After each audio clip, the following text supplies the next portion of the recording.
O milionário viúvo entra e para de repente. A garçonete pobre carrega suas trigêmeas e fica sem voz. Minhas meninas. O que aconteceu o deixou em choque. A chuva fina cortava a madrugada como agulhas de gelo, e Adriana Peixoto sentia cada gota penetrar o tecido fino do uniforme enquanto atravessava o estacionamento do Miramar. Eram quase 3 da manhã, e o turno que deveria ter acabado às 2 se arrastava porque o gerente precisava conferir o estoque. Ela conhecia bem essa desculpa. Significava que alguém importante ainda estava no salão VIP e nenhum funcionário podia ir embora antes. Seus pés latejavam dentro das sapatilhas pretas gastas. 4 anos servindo mesas naquele restaurante de luxo, sempre pegando os turnos que ninguém queria. Madrugadas, feriados, dobras que esmagavam o corpo e a vontade.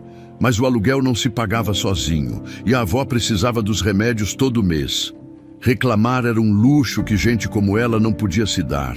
O gerador começou a ranger quando ela empurrou a porta dos fundos. O barulho era estranho, meio animal, meio máquina morrendo.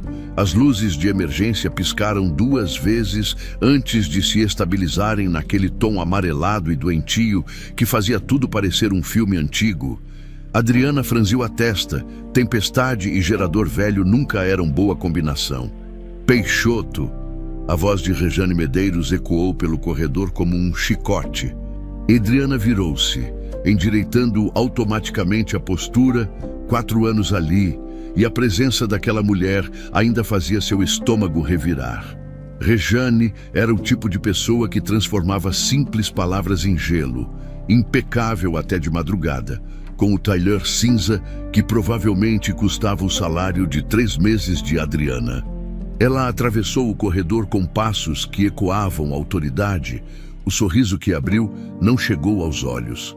Preciso que você vá até o depósito do mezanino.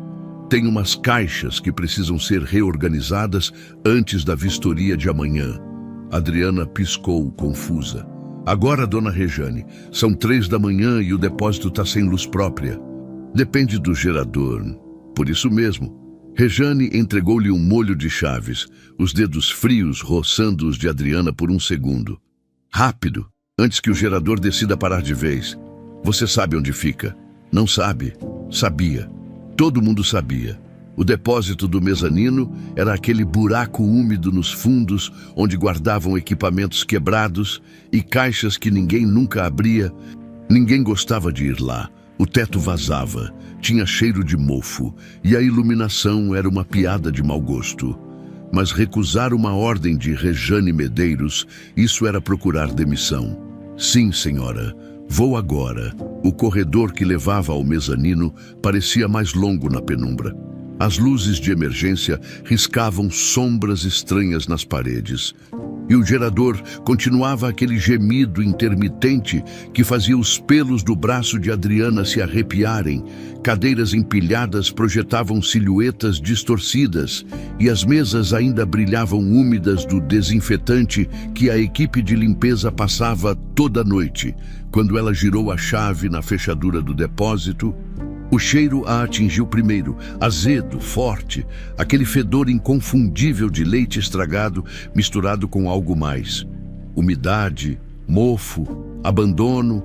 Adriana tateou a parede procurando o interruptor, mas a luz que acendeu era tão fraca que quase não fazia diferença. Foi então que ela ouviu um choro. Não. 3 choros, agudos, desesperados, cortando o silêncio como navalhas. O coração de Adriana disparou. Ela avançou entre as caixas empilhadas, tropeçando em cabos no chão, seguindo o som. No canto mais escuro do depósito, embaixo de uma goteira que pingava com regularidade cruel, estava um carrinho de bebê. Não qualquer carrinho, um daqueles modernos, triplo, que devia custar uma fortuna. E dentro dele, encharcadas, tremendo, chorando com uma intensidade que partia o peito, estavam 3 bebês. Meu Deus! As palavras saíram num sussurro estrangulado. Adriana correu até o carrinho, as mãos tremendo, enquanto afastava as mantas finas e molhadas que mal cobriam os corpinhos. As meninas eram pequenas, talvez 3 ou 4 meses, idênticas, o rosto vermelho de tanto chorar, os lábios rachados, a pele gelada ao toque. Uma delas tinha os olhos apertados e a boquinha aberta num grito silencioso de exaustão. A segunda se contorcia, os bracinhos magros batendo no ar. A terceira apenas choramingava baixinho. Como se estivesse desistindo, Adriana sentiu algo quebrar dentro do peito. Não pensou, não calculou consequências, simplesmente tirou a jaqueta vermelha. Aquela que a avó tinha dado no último aniversário, surrada mas quentinha, e começou a envolver as bebês, uma no peito, bem apertadinha contra o coração. As outras 2 nas costas, presas com o lenço que usava no pescoço, improvisando um canguru humano. O tecido da blusa do uniforme ficou instantaneamente molhado e gelado contra a pele, mas ela mal sentiu. As meninas continuavam chorando, mas agora o choro era diferente, ainda desesperado, mas buscando algo. O calor, consolo, alguém. Tá tudo bem, tá tudo bem. Adriana murmurou a voz trêmula, começando a balançar suavemente enquanto saía do depósito. Eu não vou deixar vocês aqui, não vou. O corredor parecia interminável. Cada passo era um esforço, o peso das 3 crianças distribuído de forma desigual. Mas ela não ia parar, não podia, precisava achar luz, calor, ajuda. Foi quando atravessava o salão principal, as luzes de emergência pintando tudo daquele amarelo fantasmagórico, que ela viu um homem parado no meio do corredor, completamente imóvel, olhando para ela como se tivesse visto um fantasma. Gerson Medeiros, Adriana o reconheceu imediatamente. Todo mundo que trabalhava no Miramar conhecia o dono, sempre de terno escuro, sempre com aquela expressão distante de quem carrega um peso invisível. Ela sabia da tragédia, a esposa morta no parto, as trigêmeas que ele mal conseguia olhar, a solidão que pendia sobre ele como um manto cinza. Mas naquele momento parado ali, o rosto dele não estava distante, estava destruído. Os olhos de Gerson percorreram as 3 bebês envoltas na jaqueta vermelha de Adriana, o choro delas ecoando no silêncio do restaurante vazio. Ela viu quando o reconhecimento bateu, viu a cor fugir do rosto dele, viu as mãos tremerem, viu algo quebrar naquele olhar. Ele deu um passo à frente, a voz rouca, quase inaudível. Como você está com as minhas filhas? Adriana abriu a boca, mas nenhum som saiu. As palavras se enroscaram na garganta, as bebês continuavam chorando, e ela apenas apertou mais as meninas contra o corpo, como se esse gesto pudesse protegê-las de tudo, do frio, do abandono, das perguntas que ela não sabia responder. Eu encontrei elas. Começou, a voz falhando. No depósito, elas estavam. Largue minhas sobrinhas agora. A voz de Rejane cortou o ar como uma lâmina de gelo. Ela surgiu da escuridão do corredor lateral. O celular na mão, o rosto uma máscara de fúria controlada. Essa funcionária invadiu a área restrita e tentou sequestrar o patrimônio da família. O sorriso que ela abriu era pura maldade. Eu já liguei para a segurança. Adriana sentiu o chão se abrir debaixo dos pés. O silêncio que se seguiu foi quebrado apenas pelo choro das trigêmeas e pelo ranger distante do gerador. Adriana sentiu cada músculo do corpo travar, os braços instintivamente apertando mais as bebês contra si. A acusação de Rejane ainda ecoava no ar como veneno, sequestro, patrimônio. As palavras eram pedras. Rejane, o que você está dizendo? A voz de Gerson saiu baixa, confusa, mas havia algo novo nela. Uma rachadura na confiança cega. Exatamente o que você está vendo, Gerson. Rejane deu 2 passos calculados em direção a Adriana, o salto repicando no piso de mármore. Essa funcionária se aproveitou do apagão para entrar numa área restrita e pegar as meninas. Deus sabe o que ela pretendia fazer? Não. A palavra explodiu de Adriana antes que ela pudesse se controlar. Eu não. A senhora me mandou ir ao depósito, me deu as chaves. Ela ergueu a mão trêmula, onde ainda segurava o molho de chaves. Rejane olhou para as chaves como se estivesse vendo uma barata. Que absurdo! Eu jamais daria acesso a áreas privadas para uma simples garçonete.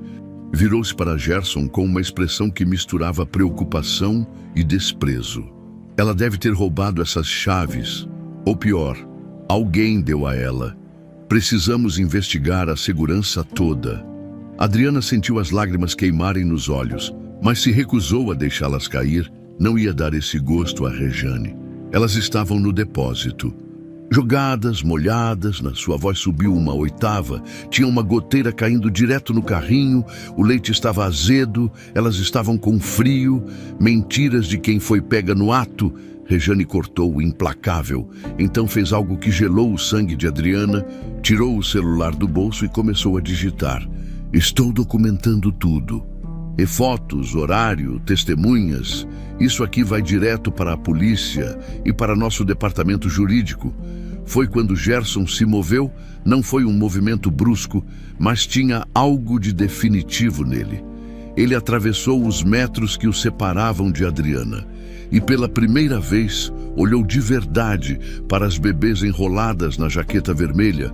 Uma delas, a que estava no peito de Adriana, tinha parado de chorar e agora fixava olhinhos arregalados no rosto de Gerson. A boquinha se abriu em um bocejo minúsculo e ali, na bochecha esquerda, estava a covinha. A mesma covinha que Noemi tinha. As três tinham. Adriana viu quando a ficha caiu. Viu a dor cruzar o rosto de Gerson como um relâmpago. Viu as mãos dele se fecharem em punhos, viu a mandíbula travar. Quando foi a última vez que você viu as meninas, Rejane? A pergunta saiu calma demais, perigosamente calma. O quê? Pela primeira vez, Rejane pareceu desconfortável. Quando foi a última vez que você viu as minhas filhas? Gerson separou cada palavra como se estivesse esculpindo-as em pedra.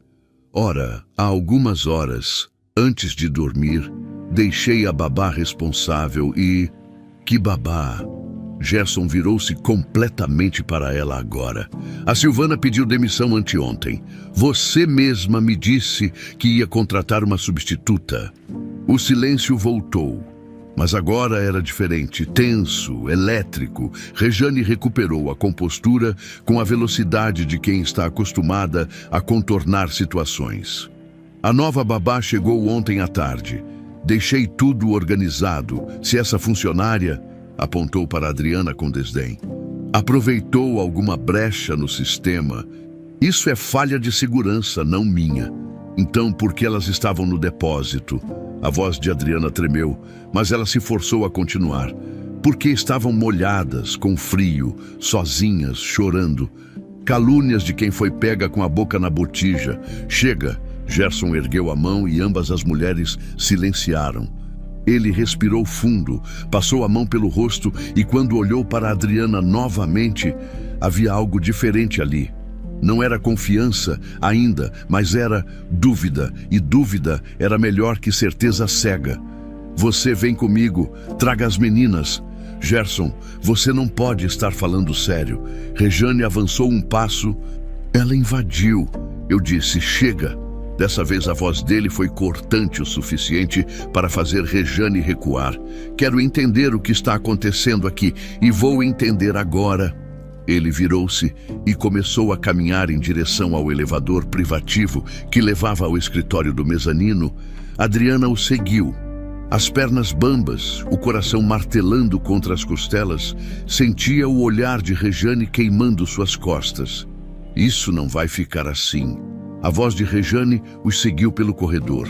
Vou ligar para o DR, Breno. Ele vai saber o que fazer com funcionárias que ultrapassam limites. A porta do elevador se fechou, engolindo a ameaça dentro da cabine apertada.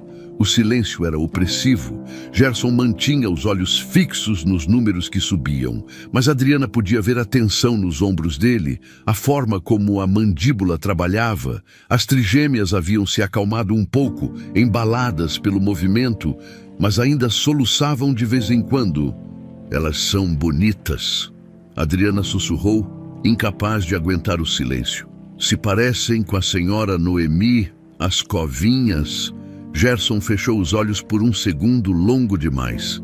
A porta do elevador se abriu para um corredor revestido em madeira escura, com quadros caros nas paredes e um carpete grosso que abafava os passos. Gerson abriu uma porta dupla no fim do corredor, revelando um escritório que mais parecia biblioteca. Estantes até o teto, mesa de mogno, sofá de couro e uma janela enorme que mostrava a cidade ainda adormecida sob a chuva. Senta, ele indicou o sofá. Adriana obedeceu, aliviada por finalmente poder se sentar. O corpo inteiro doía e as bebês, apesar de pequenas, pesavam. Ela ajeitou a jaqueta vermelha, certificando-se de que as 3 estavam aquecidas. Gerson foi até um armário e voltou com mantas macias, próprias para bebês. Entregou-as para Adriana sem dizer nada, mas ela viu a forma como os dedos dele tremeram ao roçar na jaqueta encharcada. Conta desde o começo. Adriana respirou fundo e contou. A ordem de Rejane para ir ao depósito, as chaves entregues, a porta trancada, o cheiro azedo, a goteira, o carrinho abandonado. Falou do frio que as bebês estavam, da forma como choravam, desesperadas. Falou de como não pensou, apenas agiu. Gerson escutou tudo em silêncio, o rosto cada vez mais pálido. Tem algo mais. Adriana enfiou a mão no bolso molhado do uniforme e tirou um papel amassado. Encontrei isso no carrinho. Estava meio escondido, debaixo do colchonete. Era um bilhete, a tinta um pouco borrada pela umidade, mas ainda legível. Trocar fórmula, orientação nova. Gerson pegou o papel como se fosse queimar, olhou para a caligrafia, olhou de novo. As mãos dele começaram a tremer de verdade agora. Eu conheço essa letra. A voz dele saiu rouca. Essa é a letra da Rejane. Adriana não disse nada. O que poderia dizer? As bebês, finalmente aquecidas, começavam a pegar no sono nos braços dela. A que estava contra seu peito tinha o rostinho relaxado, a respiração se acalmando. Gerson se levantou abruptamente e foi até um cofre embutido na parede. Digitou um código, puxou uma caixa de madeira. De dentro, tirou envelopes. Cartas. Percebeu Adriana, cartas amareladas pelo tempo. Noemi escreveu isso durante a gravidez. Ele segurou uma das cartas, os olhos percorrendo as linhas. Ela tinha medo. Medo de... A voz falhou. Ela dizia que a Rejane mudou depois que soube das trigêmeas, que ela ficava fazendo comentários estranhos sobre o império enfraquecer-se dividido em muitas mãos. Eu achei que era coisa da cabeça de grávida, paranoia, sabe? Falei para ela não se preocupar, que a Rejane só era controladora com o negócio, nada mais. Ele baixou a carta e quando olhou para a Adriana, havia algo quebrado naquele olhar. Eu não escutei. E agora, o celular dele tocou cortando a frase. Cortando. Gerson atendeu, ouviu por 3 segundos e desligou. O rosto estava lívido. Era a segurança. A Rejane acabou de convocar uma reunião de emergência com todos os funcionários do turno da manhã, daqui a 5 horas. Ele engoliu seco. Sobre o incidente de segurança da madrugada. Adriana sentiu o chão se abrir de novo debaixo dos pés. Sabia exatamente o que aquilo significava. Rejane ia controlar a narrativa antes que qualquer um pudesse questionar. Você vai ser suspensa. Gerson disse o que os dois já sabiam. Preventivamente, até investigação completa. É o protocolo. Eu sei. A voz de Adriana saiu mais firme do que ela esperava. Olhou para as 3 bebês dormindo em seus braços. Mas elas vão ficar bem, pela primeira vez desde que entraram no escritório. Gerson realmente olhou para as filhas de verdade, não aquele olhar de raspão de quem não aguenta encarar a própria dor, mas um olhar de pai. E Adriana viu ali o momento exato em que algo dentro dele começou a quebrar a couraça. A suspensão veio antes mesmo do sol nascer. Adriana nem teve tempo de voltar para casa, se é que ainda podia chamar aquele quartinho alugado de casa. Às 6 da manhã, recebeu uma ligação formal do Departamento de Recursos Humanos, voz neutra, protocolo frio, suspensão preventiva por tempo indeterminado, aguardar investigação interna, comparecer apenas se convocada. Nenhum obrigado por 4 anos de serviço, nenhum vamos ouvir sua versão. Nada. Ela estava sentada num café 24 horas a 3 quarteirões do Miramar quando a ligação terminou. A xícara de café preto na frente esfriava, intocada. O uniforme ainda estava úmido de suor e água das bebês. A jaqueta vermelha, finalmente seca, cheirava a leite e desespero. O celular vibrou de novo. Dessa vez, uma mensagem de número desconhecido. Adriana abriu e sentiu o estômago revirar. Era uma foto dela, tirada de algum ângulo de câmera de segurança, mostrando o momento em que atravessava o corredor do Miramar com as 3 bebês enroladas na jaqueta. A imagem estava editada, o rosto dela em destaque, as bebês em foco, tudo numa iluminação que fazia parecer clandestino, errado embaixo, uma legenda que ela não escreveu: quem realmente cuida das nossas crianças. Antes que pudesse processar, outra mensagem chegou, de Cíntia, colega do turno da tarde. Adriana, o que você fez, todo mundo tá falando. Dizem que você tentou sequestrar as filhas do chefe. Depois outra de Rodrigo da cozinha. Cara, que loucura! Tomara que seja mentira. E mais uma de Fabiana da recepção. Não acredito que você faria isso. Mas a Rejane está mostrando provas. Cuidado. Provas. Adriana largou o celular na mesa como se ele queimasse. As mãos tremiam, o café continuava esfriando e ela continuava sem conseguir beber. O nó na garganta não deixava nada passar. O mundo estava desmoronando e nem eram 7 da manhã ainda. Às 9, quando finalmente juntou coragem para voltar ao quarto alugado. A senhoria a esperava na porta, Dona Creuza, 60 e poucos anos, que sempre foi gentil, que aceitava atraso de aluguel sem reclamar muito, estava com o rosto fechado. Adriana, a gente precisa conversar. O tom já dizia tudo. Dona Creuza, eu posso explicar. O síndico veio aqui hoje cedo. A mulher não olhava nos olhos de Adriana. Fixava um ponto qualquer na calçada. Disse que você está envolvida num problema grave, que a polícia pode aparecer aqui, que pode dar ruim para o condomínio se você ficar. Eu não fiz nada. As palavras saíram mais altas do que Adriana pretendia. Eu só ajudei umas crianças que estavam em perigo. Dona Creuza, a senhora me conhece, sabe que eu não? Eu sei, filha, mas o síndico não quer saber. E os outros moradores estão pressionando. Dona Creuza finalmente olhou para ela e tinha pena ali, mas também medo. Você tem até amanhã para tirar suas coisas. Me desculpa, mas eu não posso arriscar perder os outros inquilinos por sua causa. A porta se fechou. Adriana ficou ali parada, a mochila nas costas, a jaqueta vermelha nos braços, o mundo reduzido a 2 metros quadrados de calçada molhada, despejada. A palavra era pesada, concreta, esmagadora. Ela puxou o celular de novo, os dedos digitando no automático o único número que importava. Vó! A voz da avó chegou fraca do outro lado, cansada, mas ainda carinhosa.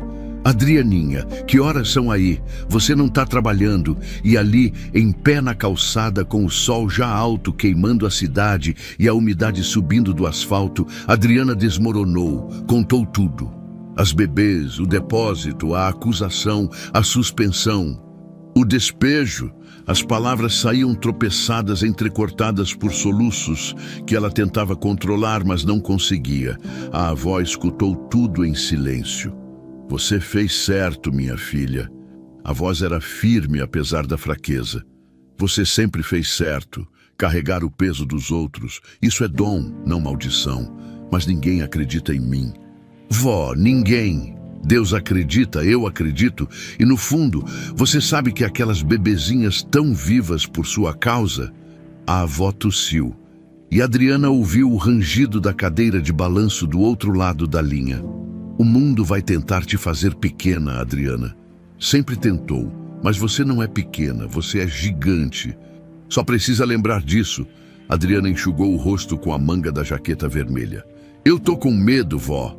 Eu sei, minha filha, mas medo não é o oposto de coragem. Medo é o que a gente sente antes de ser corajosa. Elas ficaram em silêncio por um momento, apenas a respiração uma da outra na linha. Eu te amo. Vó, eu também, Adrianinha. Agora vai cuidar de você, e se precisar de mim, eu tô aqui, sempre. A ligação terminou, e Adriana ficou olhando para o celular. 3% de bateria, mais uma coisa se esvaindo.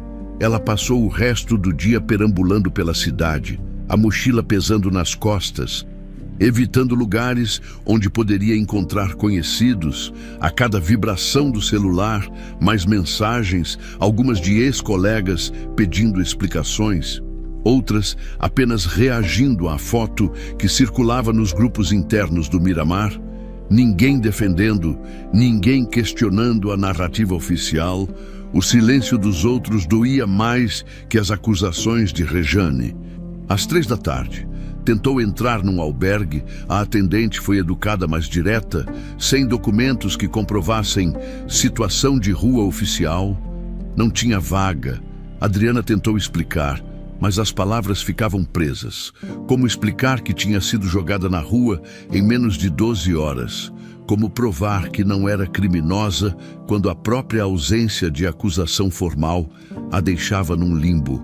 Às 5, sentada num ponto de ônibus, o celular apitou com a última gota de bateria. Uma mensagem do banco, cobrança automática do cartão de crédito não compensada, conta no vermelho, juros acumulando. Às 6, quando o sol começava a descer e as sombras ficavam mais longas, Adriana aceitou a realidade. Não tinha para onde ir. Passou a noite num terminal de ônibus, sentada num canto, a mochila servindo de travesseiro, a jaqueta vermelha puxada até o queixo. Ao redor, outras pessoas na mesma situação, invisíveis para quem passava apressado. Fantasmas da cidade que só existem quando incomodam. Ela não dormiu. Apenas ficou olhando o teto, ouvindo o barulho dos ônibus chegando e partindo, pensando nas 3 bebês. Será que estavam bem? Será que Gerson estava cuidando? Será que Rejane? Não podia pensar nisso. Se pensasse, enlouqueceria. Na manhã seguinte, voltou ao quarto para pegar suas coisas. Dona Creuza tinha deixado uma caixa de papelão na porta. Dentro, tudo o que Adriana tinha no mundo. Algumas roupas, 2 livros, uma foto da avó, o uniforme do Miramar que ela já não podia mais usar. 35 anos de vida numa caixa de papelão. Ela estava terminando de arrumar quando Cíntia apareceu na esquina. A colega olhou para os lados antes de se aproximar. E como se temesse ser vista. Adriana, Cíntia mordia o lábio inferior. Eu queria dizer que... Eu não acho que você fez o que estão dizendo. Um fio de esperança. Você acredita em mim. Cíntia olhou para o chão. Olha, eu acredito que você não faria mal para ninguém, mas o que a Rejane está dizendo, com os vídeos editados, os depoimentos que ela reuniu, fica difícil, sabe? E eu tenho família, tenho contas. Eu entendo. E Adriana entendia, de verdade. Entendia o medo, a necessidade de sobrevivência, o peso de desafiar os poderosos. Eu só vim avisar. Hoje à tarde tem outra reunião. A Rejane chamou o DR. Breno Castilho, aquele advogado da família, ele vai falar sobre medidas legais. Cíntia finalmente olhou nos olhos dela. Adriana, eles vão te processar, oficialmente. Cuidado. A colega virou-se e foi embora, deixando Adriana sozinha de novo com a caixa de papelão e o peso do mundo. Processo criminal. As palavras ecoavam na cabeça como sinos fúnebres. Ela sentou na guia, a cabeça entre as mãos, e pela primeira vez, desde que tudo começou, perguntou-se se não teria sido mais fácil ter passado direto por aquele depósito, ter fingido que não ouviu os choros, ter mantido a cabeça baixa, como sempre fez. Mas então lembrou do rostinho das 3 bebês, das covinhas molhadas de lágrimas, do frio que elas sentiam, e soube, mesmo com tudo desmoronando, que faria tudo de novo. Era o único pensamento que a impedia de desistir completamente. Adriana estava guardando a caixa de papelão debaixo da marquise de uma loja fechada quando viu o velho se aproximar. Seu Domingos, o zelador do Miramar, caminhava devagar pela calçada, as mãos nos bolsos do macacão azul desbotado. Ela o conhecia de vista. Sempre educado, sempre quieto, um daqueles funcionários que fazem parte da paisagem sem nunca chamar atenção. Ele parou a uns 3 metros dela, olhou para os lados como se conferisse se alguém observava, e então acenou com a cabeça. "Posso sentar?" Adriana deu de ombros. Não tinha energia para conversa, mas também não tinha autoridade para mandar ninguém embora de uma calçada pública. Seu Domingos sentou-se na guia ao lado dela, soltando um suspiro que parecia carregar décadas. Ficaram em silêncio por um tempo. Ele tirou uma marmita velha da mochila, abriu e ofereceu. "Arroz com feijão. Minha mulher sempre faz demais." "Não, obrigada. Come. Você precisa." Talvez fosse o tom gentil, ou talvez fosse a fome que ela vinha ignorando há mais de um dia. Mas Adriana aceitou. O feijão estava frio, mas era comida de verdade. Temperada com cuidado, ela comeu devagar, e seu Domingos esperou. Quando ela terminou, ele falou: 30 anos que eu trabalho no Miramar. Vi aquela família crescer, mudar, apodrecer. Ele olhava para o horizonte, para nada em específico. A dona Noemi era boa gente, diferente da irmã, muito diferente. Adriana virou-se para ele, interessada apesar do cansaço. "O senhor conhecia a dona Noemi?" "Conhecia, ela falava comigo. De verdade, sabe? Não era aquele papo de patrão que quer parecer legal, era coisa real." Ele tirou do bolso um lenço surrado e limpou as mãos. "Uns dias antes de morrer, ela me chamou num canto. Estava grávida até o pescoço, inchada, cansada. Me pediu um favor estranho." "Que favor?" "Disse para eu proteger as meninas, dela mesma se fosse preciso." Seu Domingos engoliu seco. "Na hora não entendi. Pensei que era papo de grávida nervosa, aquelas coisas que mulher fala quando está perto de parir."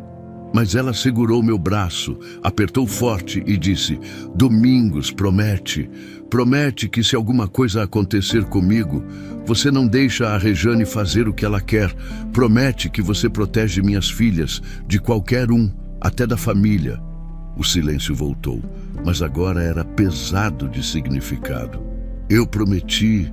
Ele olhou para Adriana pela primeira vez desde que sentara. "E até ontem eu não tinha feito nada para cumprir. Fiquei só olhando, com medo de perder o emprego, de me meter onde não devia. Mas aí você apareceu. Eu não fiz nada além de estragar minha vida. Você fez o que eu deveria ter feito há 3 meses." Havia algo parecido com vergonha na voz dele. "Você carregou aquelas meninas. Você não deixou que elas ficassem lá, sozinhas, no frio. Você foi o que eu não tive coragem de ser." Adriana não sabia o que dizer. As lágrimas ardiam nos olhos de novo, mas ela engoliu. "De que adianta? Ninguém acredita em mim. A Rejane é poderosa, tem dinheiro, tem advogados, eu não sou nada." "Você não é nada." Seu Domingos quase riu, mas era um riso triste. "Menina, você é tudo o que aquelas crianças têm entre elas e o que a Rejane está planejando. E o que ela está planejando." O velho olhou para os lados novamente. Conferindo quando falou foi em voz baixa. "Eu presto atenção. É meu trabalho ser invisível, limpar, consertar, e no meio disso eu escuto coisas." Ele inclinou-se mais perto.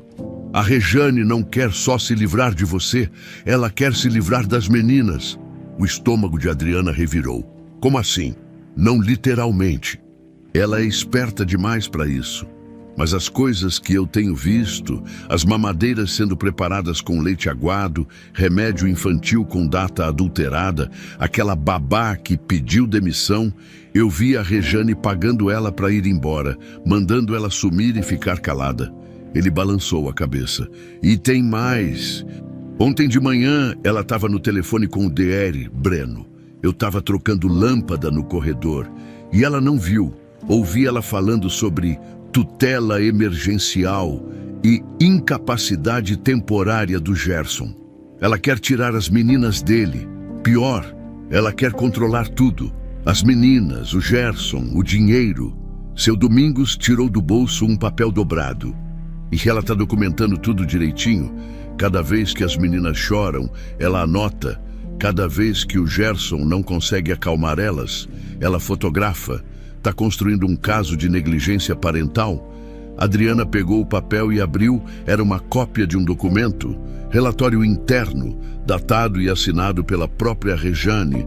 Observações sobre capacidade parental do senhor Gerson Medeiros, linha após linha, descrevendo ausência emocional, incapacidade de criar vínculo, desinteresse pelas necessidades básicas das menores, tudo falso, tudo construído.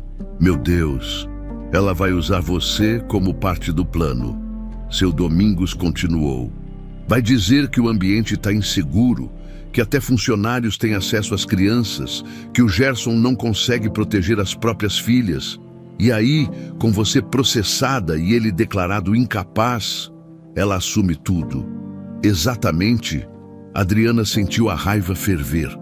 Não a raiva impotente que vinha sentindo até agora, mas algo mais quente, mais focado. Por que o senhor está me contando isso?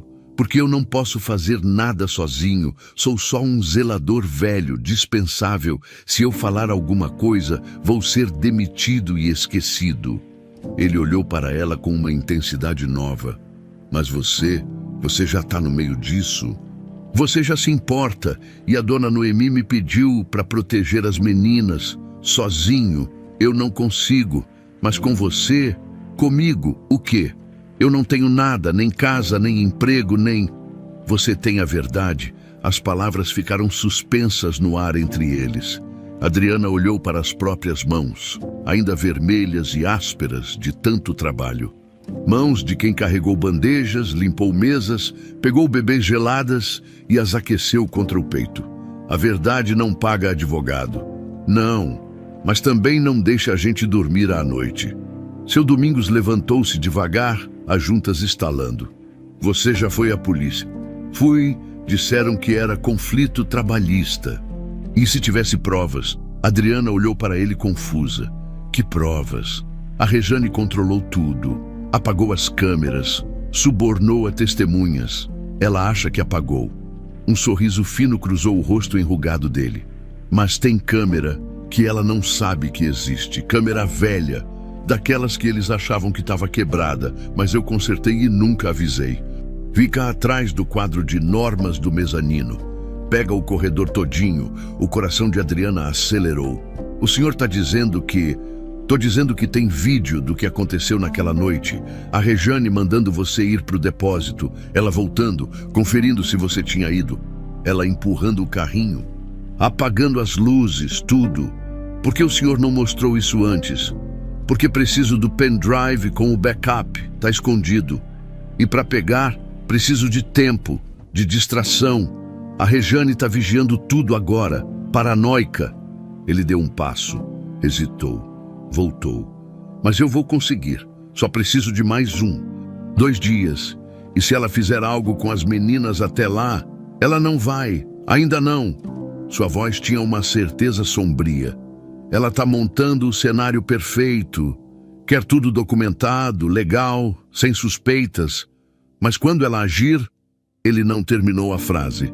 Mas não precisava. Adriana engoliu o medo. O que eu faço até lá? Sobrevive, se esconde se precisar, mas não suma. Eu preciso saber onde te achar quando tiver as provas. Ele anotou um número num pedaço de papel. Esse é meu celular pessoal, qualquer coisa, me liga. Ela pegou o papel como se fosse ouro. Seu Domingos, por que o senhor está arriscando tudo por mim? Ele ficou em silêncio por um momento, olhando para o céu que começava a escurecer. Porque a dona Noemi acreditava que existem pessoas boas no mundo. E eu prometi para ela que ia proteger o que ela amava. Ele começou a se afastar, mas parou e olhou para trás. Você não está sozinha, menina, só parece que tá. E então ele sumiu dobrando a esquina. Um velho de macacão azul que ninguém olhava duas vezes. Adriana ficou ali, sentada na guia, segurando o papel com o número de telefone. O sol se punha e as sombras ficavam mais longas. Ela ainda não tinha casa, ainda não tinha emprego, ainda era acusada de um crime que não cometeu. Mas agora tinha algo novo. Esperança. E às vezes, esperança era o suficiente para durar mais um dia. 2 dias se arrastaram como 2 anos. Adriana passou as noites num abrigo que aceitava mulheres sem documentação completa. Um lugar apertado que cheirava a desinfetante barato e desespero alheio. Durante o dia, vagava pela cidade com a caixa de papelão, guardada num guarda-volumes de estação de metrô, o celular sempre na mão, esperando a ligação de seu Domingos, a ligação que não vinha. Na manhã do 3º dia, quando já começava a achar que o velho tinha desistido ou sido descoberto, o telefone vibrou. Consegui. A voz de seu Domingos estava ofegante. Encontra comigo na praça da igreja de São Benedito. Meia hora. Vem sozinha. A ligação cortou antes que ela pudesse responder. Adriana correu. Não tinha dinheiro para ônibus, então foi a pé. O coração batendo tão forte que doía.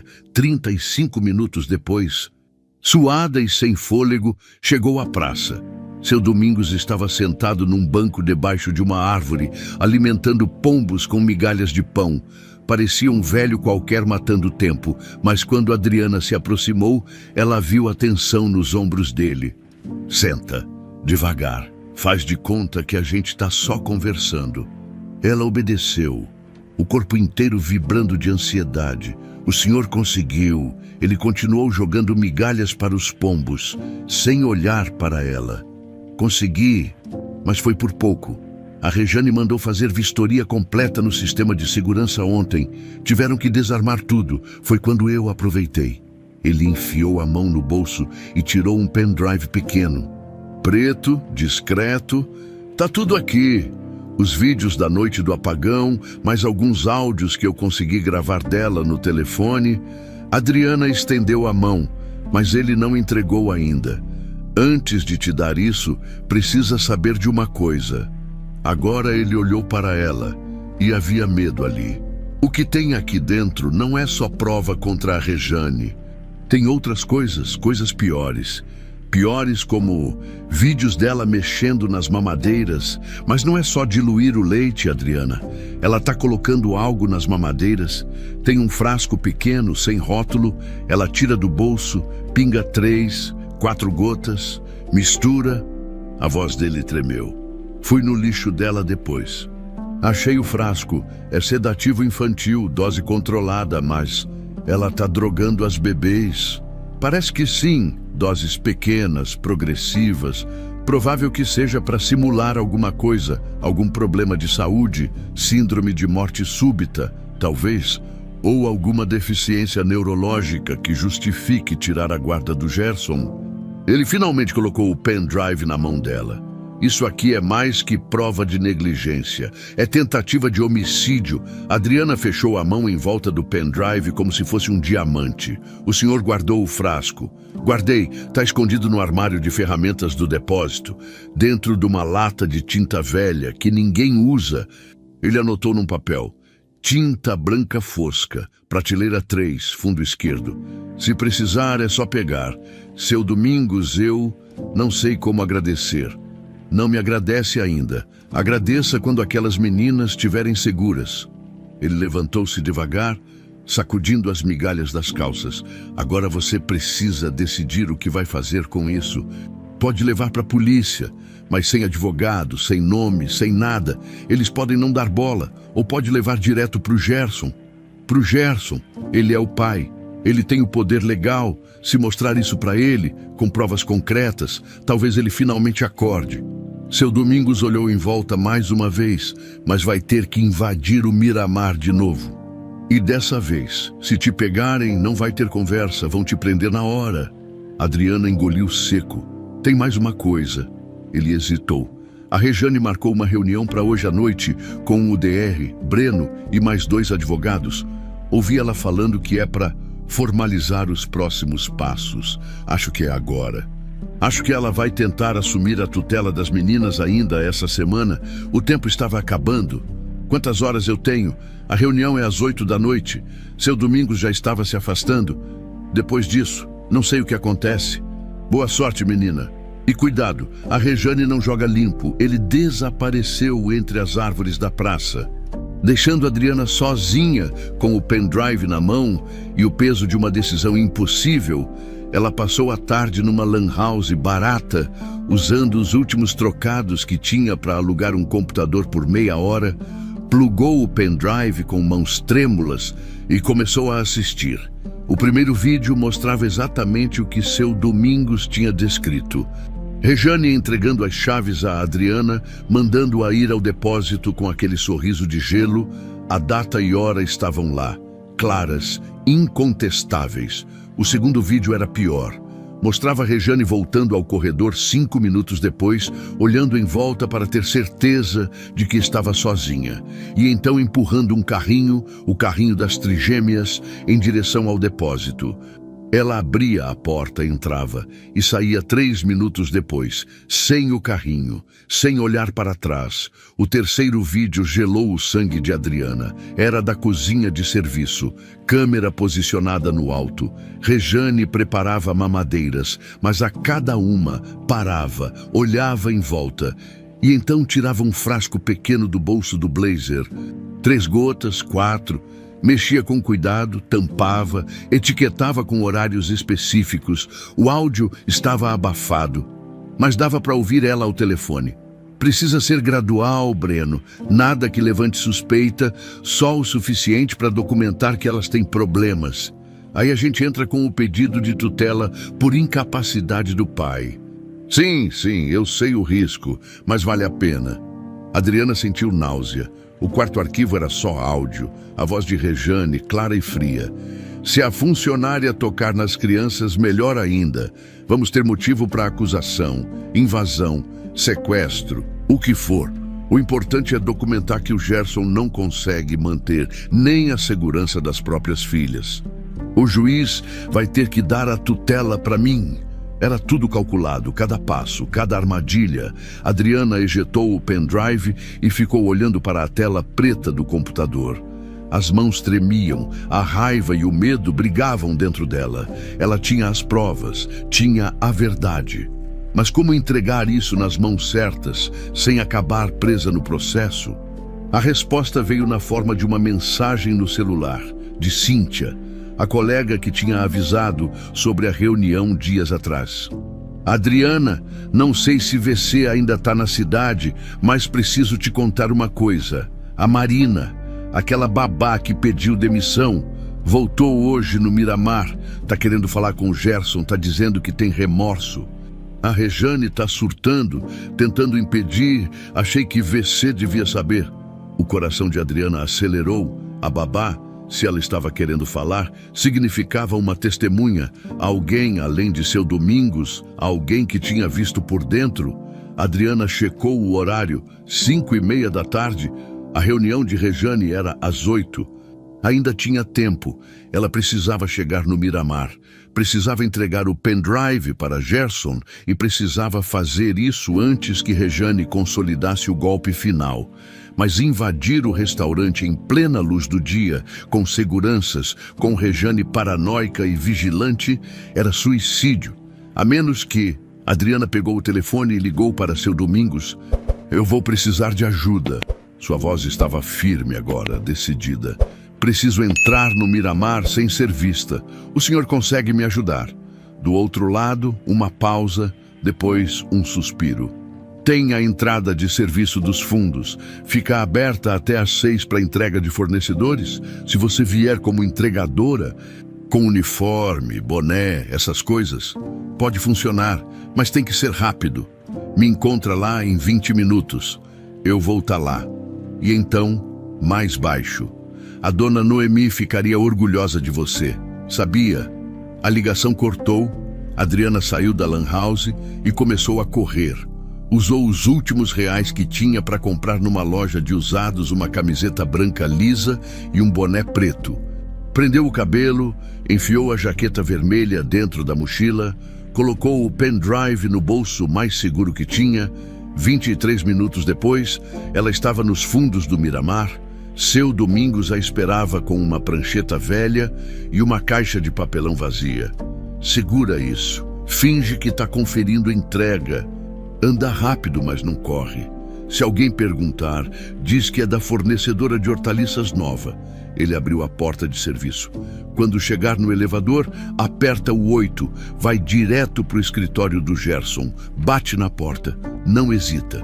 E se a Rejane me ver, torce para que ela não veja. Não era exatamente um plano reconfortante, mas era o que tinha.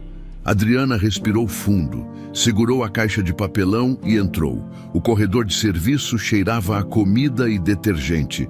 2 cozinheiros passaram por ela sem nem levantar os olhos. Um segurança checou a prancheta de longe, acenou, voltou a olhar para o celular. Ela chegou ao elevador, apertou o 8 e subiu. Cada segundo era uma eternidade. Quando a porta se abriu no andar do escritório, o corredor estava vazio. Adriana largou a caixa, tirou o boné e caminhou até a porta dupla no fim do corredor. Bateu 3 vezes, silêncio. Bateu de novo, mais forte, a porta se abriu. Gerson Medeiros estava ali,